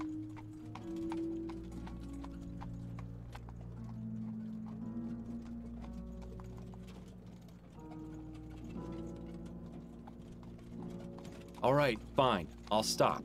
But you know that doesn't guarantee we'll find the burglar any sooner. Yeah, I'm aware, but it increases the odds significantly. Well, I'm glad that's settled then. I knew you'd see things my way eventually. It's not as though you gave me much of a choice. In time, you'll thank me. Probably not before the withdrawal hits, though. Don't make me change my mind on this, Bill.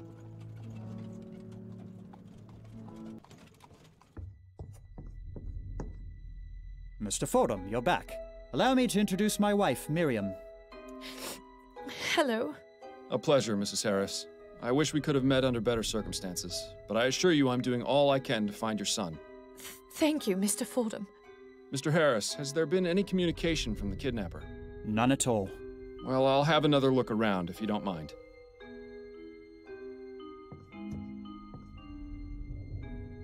Miles, didn't you notice something a bit strange about the Harrises? Quite a few things, actually. What are you referring to? His son was just kidnapped, yet they're each on their own side of the sitting room. Not comforting each other, not crying together. Nothing. They're stuck-up rich people. Not exactly the type to show emotion. Miles, you know I'm the most cynical person there is when it comes to their type. But this isn't normal behavior, even for snobs. This goes deeper than saving face. There's something going on between them. I think you should find out what.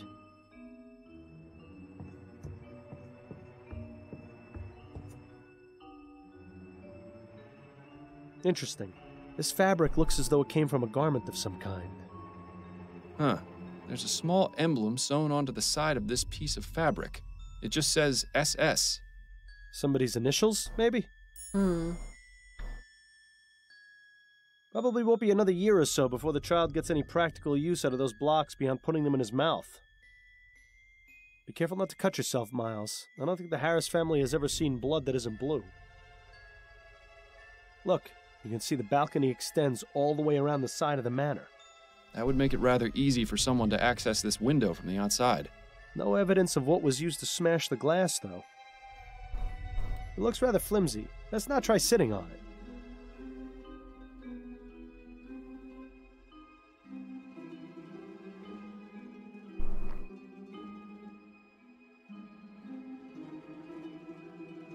Nice view of the garden from up here.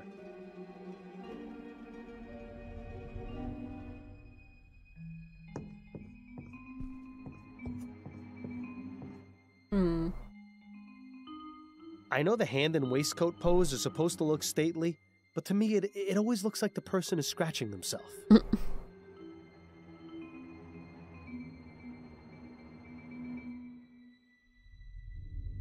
The Harris family certainly has a nice view from which to look down upon the world.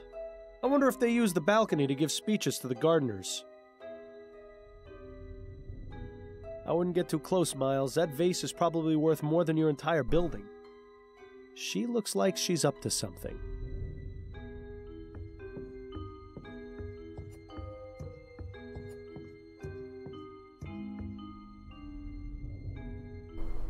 Fancy. Some poor servant's probably gonna get a flogging for leaving it in here, though. Who in their right mind would need that many drawers? Let's see what we have here. A very poorly written letter addressed to Mr. Harris.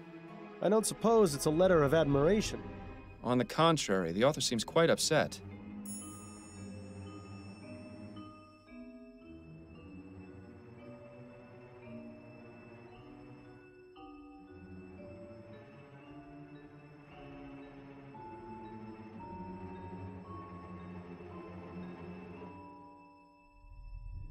Wardrobes are usually always full of wonderfully dark secrets.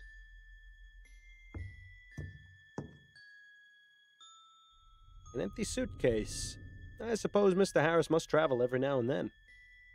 One thing is for certain, Mr. Harris uses entirely too much starch on his shirts. Mr. Harris's color selection is almost as drab as yours. Let's see if there's anything of interest in any of the pockets.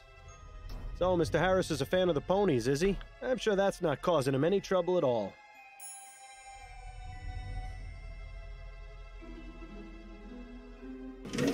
Yeah, it seems like this is where Mrs. Harris keeps her unmentionables. I like the ones with the frills and the stitched cat. Paperwork and receipts. Nothing particularly interesting here. More lacy underthings. I wonder which Harris they belong to.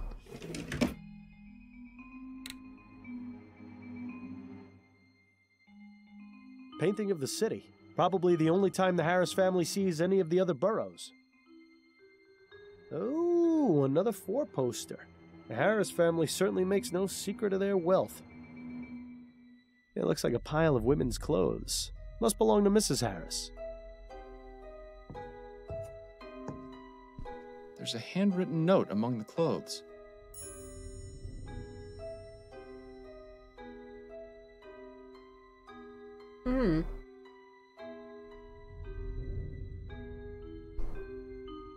Maybe she's having an affair?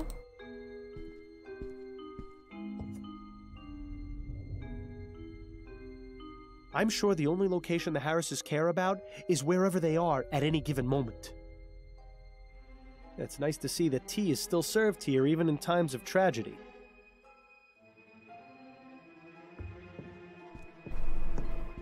I have some questions for you if you're up to answering them, Mrs. Harris. I'll try my best, Mr. Fordham. Tell me what you know about your son's kidnapping. Oh, my poor baby! Mrs. Harris, I know this is difficult, but I need as much information as you can give me so I can bring your son back. Yes, you're right. I have to stay strong. For Charles. It happened sometime between 6 and 8 last night, I think. Both my husband and I had gone out. Charles was in the care of his nanny, Mrs. Davis. I arrived home first, around 8:30, and that's when I found this scene in the nursery, as it was. And what was it you found? Mrs. Davis, unconscious in her chair, the broken window, and Charles missing from his crib. Malcolm arrived home shortly afterwards, around 9, and then immediately sent our butler, Mr. Havelock, to notify the police. We stayed up waiting for any contact from the kidnappers, but there was nothing. You said you arrived home first. Where were you last night? Oh, I was visiting with some of my friends. We gathered at one of their homes for a concert. I see. And your husband? He was at the social club with his friends as well, I believe. Wait a minute. I know this attitude all too well. This woman is hiding something. Most likely from her husband. I doubt it's voices from beyond the grave. So the question is, what's her secret? I found this button in your son's crib. Does it look familiar at all? No, I don't recognize it. It looks like it came from some cheap coat. Is that what the ruffian who took my baby was wearing? That's what I'm trying to determine. I found this bit of torn fabric by the broken window. Do you know anything about it? No, I've never seen it before. Do you think it was left by the kidnapper? Perhaps. Did the initials SS mean anything to you? No, I can't think of anyone or anything I know with those initials. What can you tell me about Mrs. Davis? Well, she's worked for us since Charles was born, a little over 6 months ago. How did you come to employ her? Malcolm's mother had a friend whose daughter she used to care for. She came highly recommended. We've never had any problems with her. She's always been a dream. Where is she now? In her room, I would guess. With Charles missing, there's little for her to do. Where might I find her room? There's a small building just around the back of the manor. Hers is the 4th door from the left.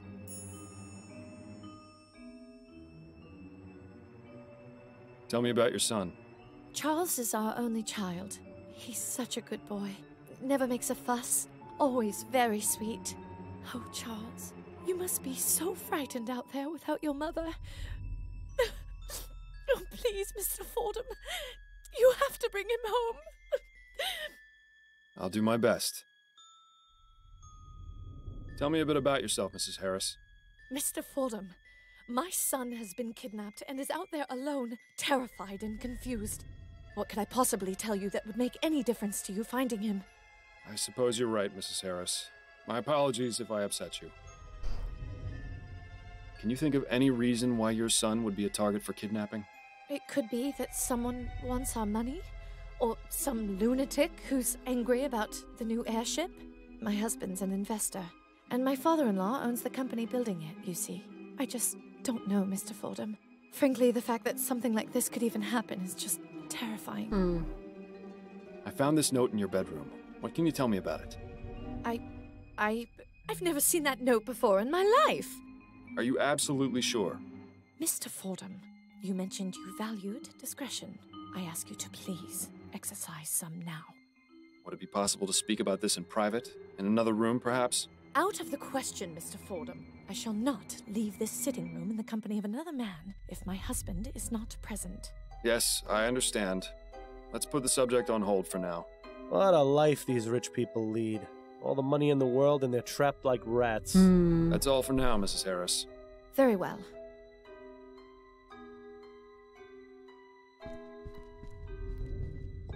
I have some questions for you, Mr. Harris. Yes, of course. Tell me everything you can about the kidnapping. I don't know much. I was out last night while it happened. Where had you been previously? I was out with friends. My wife can verify the time I arrived home.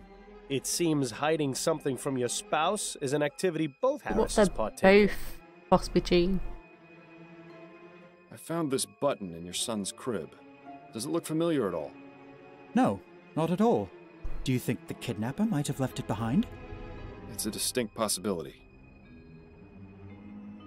I found this bit of torn fabric by the broken window. Do you know anything about it? Looks like it came from a piece of clothing. Possibly a jacket. Do the initials SS mean anything to you? Maybe? I can't really say. You'll have to excuse me, Mr. Fordham. I've got quite a lot on my mind right now.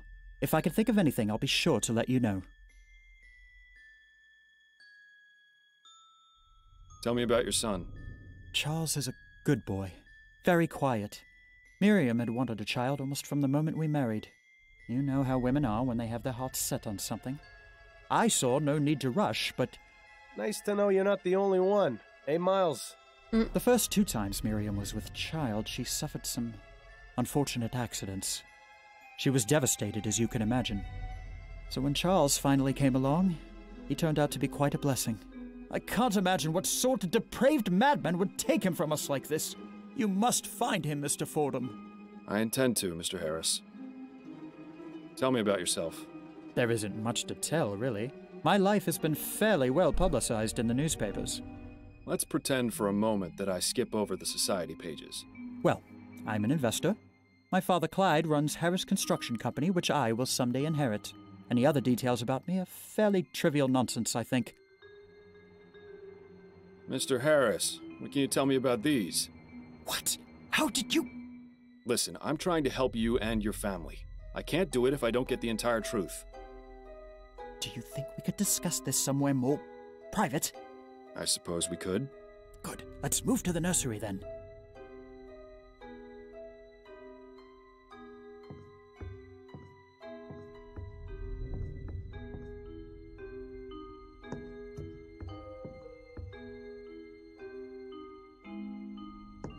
Shall we continue our conversation, Mr. Harris?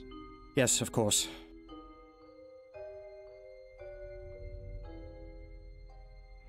Now that your wife is out of earshot, tell me about the kidnapping and what these betting stubs have to do with it. Right. As I said before, it had already happened when I got home.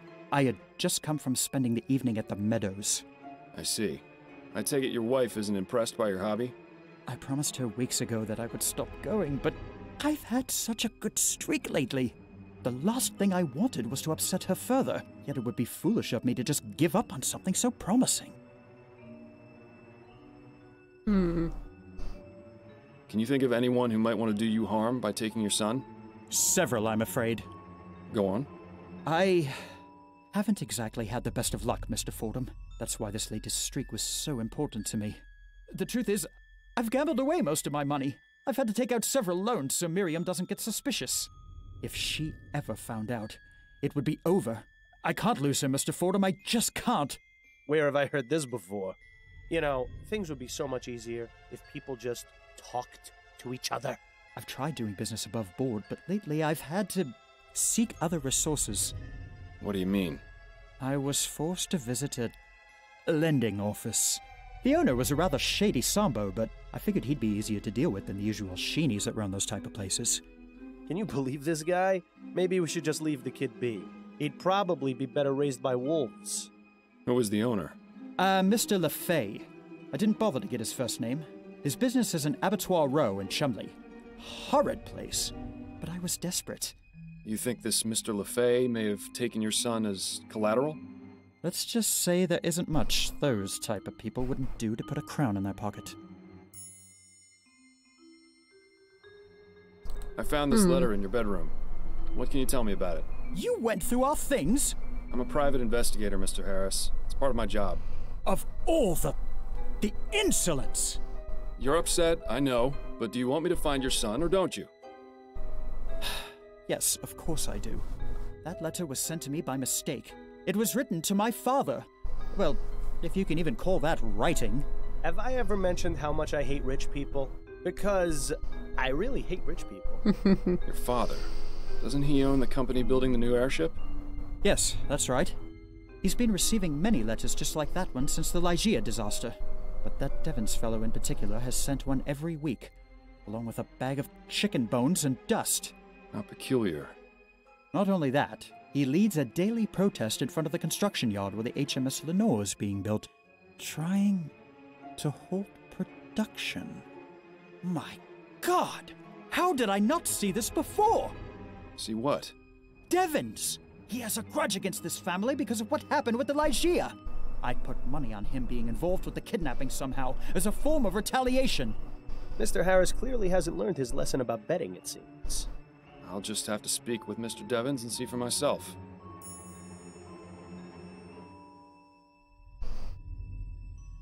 How goes the construction of the new airship? There have been some complications, but nothing we can't handle. Could you be a bit more specific? Well, I already told you about the trouble with protesters at the yard, and we're blocked pending Royal Maverick's review of the safety regulations for the prototype etheric diffusion engines. Agitators and red tape aside, we should still be on schedule to have the Lenore finished and in the air by the end of the year. But really, Mr. Fordham, what the deuce does this have to do with finding Charles? He has a point, you know. Those are all the questions I had for now. All right. If you don't mind, Mr. Fordham, I'm going back to the living room. I don't want Miriam getting suspicious.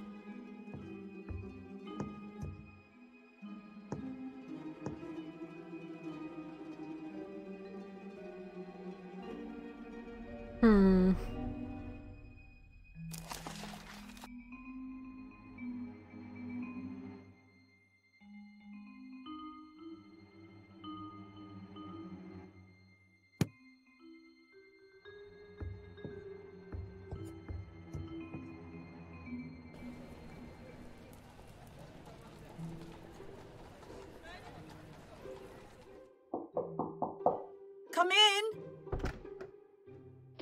Good day to you, ma'am. I'm Miles Fordham, a private investigator. I'm looking into the kidnapping of Charles Harris. Are you Mrs. Davis?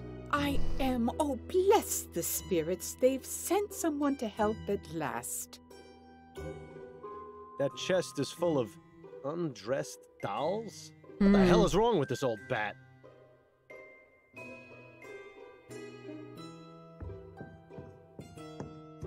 I have some questions for you, Mrs. Davis. All right. Tell me about the kidnapping of Charles Harris. Oh, dear. May the spirits forgive me. I feel so awful. Charlie was my responsibility, and I failed. Mrs. Davis, that is beside the point. What's important now is finding him and bringing him home. To do that, I need your full cooperation. Oh, you're right, Mr. Fordham. I'm sorry. I just need to collect my thoughts, get the negative vibrations out of my mind. Now, what specifically would you like to know? What time did the kidnapping occur? I'm not entirely sure. I know I was in the nursery having a cup of tea about 8:30. I remember feeling very drowsy. I must have passed out then because the next thing I knew, I was being woken by Mrs. Harris. That was after she got home. About 10:30. To think, whoever took Charlie did it while I was in the room. Oh, may the spirits grant me peace. Do you happen to take any sort of sleep medications or soporifics? Oh, dear me, no. Those types of drugs cloud the mind and make it impossible to tune into the ether. You say that as though it were a bad thing. I beg your pardon? Apologies, I spoke out of turn. Can you think of anyone who would have wanted to take the child? Well, I'm not one to gossip, but I am quite sensitive to the energy and vibrations that people give off. I get the impression that Mr. and Mrs. Harris aren't very happy in their marriage. Ah, come on. Anyone could have picked up on that. Anyone except you, that is. Mr. Harris likes to stay out late and not take his wife with him. I can't remember the last time they went out together. I don't know what he gets up to, but it's possible he may have made some enemies. Can you think of any reason why someone would want to kidnap Charles? It might have been for money, but last I heard, there was no demand for a ransom. I honestly don't know why this happened, Mr. Fordham. I just hope you find the poor child. He must be scared to death. I found this piece of torn fabric in the nursery. Does it look familiar to you? No, it doesn't. I'm sorry. I found this button in the baby's crib. Do you recognize it? Why, yes. That's one of Barney's eyes. Barney? Charlie's stuffed bear. It's his favorite toy, a gift from my friend Linda. I didn't find a stuffed bear in the nursery. Then whoever took the baby must have taken Barney as well. Oh, at least the poor thing has something to comfort him. Bless the spirits. Who is Linda? Mrs. Linda Walker. She's a good friend of mine. As I said, she gave me Barney as a gift for Charlie. Can you tell me anything else about her? Oh, she's a lovely girl, very much in tune with her spiritual nature. I greatly enjoy my conversations with her. When was the last time you saw her? Oh, I don't remember. No, wait. It was at the last Spectre Society meeting on the 19th. That's right. What is the Spectre Society? It's a club for spiritualists and amateur investigators of the paranormal. We meet twice a month to socialize and discuss our findings. I see. Sounds fascinating. Oh, I don't expect you to share my beliefs, Mr. Fordham. Oh, I have a bit more experience than you'd think with regards to the spirit world. You can say that again. Where exactly do these meetings take place? At a private residence in Gascon. May I have the address? Why, yes, it's 325 Rue Jameau. Are you going to seek spiritual guidance to find Charlie? Perhaps. You never know what might be worth looking into. Do you have Linda Walker's address? No, I don't. I never visited her home. I get the feeling she doesn't like having visitors or being home very much. She prefers to meet people elsewhere. I was the same way after my husband died. It was embarrassing for my friends to see me living so differently. But I feel it's not just a matter of pride for dear Linda. I think there are lots of bad memories associated with where she lives. I try to stay away from places like that. They leave a mark on the soul, you know. How long have you worked as a nanny? Only a few years. I never had to work when I was married. My husband had a lot of money. Unfortunately, he was in great debt. And after the spirits took him back to the ether, I wasn't left with much. So I began working as a nanny to make ends meet. But I consider taking care of children a reward in its own right. I couldn't help but notice that chest full of dolls in the corner. Oh, that. Oh, I know it must look a bit strange, but I pick up old and broken dolls so they can be repaired and donated to orphanages. It's my way of giving back to the community and helping poor children who have nothing to play with. Well, what a kind soul. I wish she would find less creepy ways to express her altruism. Thank you for your time, Mrs. Davis. Oh, you're very welcome. My mother had a pewter teapot as well. Always made the tea taste funny. Seems like that boiler's the only thing in here that's less than 10 years old. Another Harris hand-me-down, no doubt. You'd think they would have washed it first.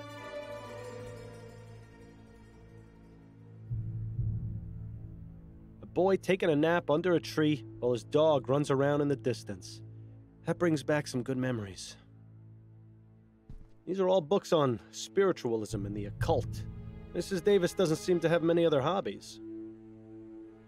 Pretty distinguished-looking gentleman. Handsome. Good fashion sense. Wonder who he is. Her Majesty Queen Jessica. This was clearly painted a long time ago. This looks like a mourning portrait of a young woman. Probably a relative of Mrs. Davis. Painting of a tower on a Scottish moor. I wish I'd been able to make it over there. Painting of a misty forest with a cemetery in the background. Cheery stuff! It's a spirit reaching out to a very frightened man. Possibly the fakest looking photo I've ever seen. I'll be going now, Mrs. Davis. May the spirits guide your path.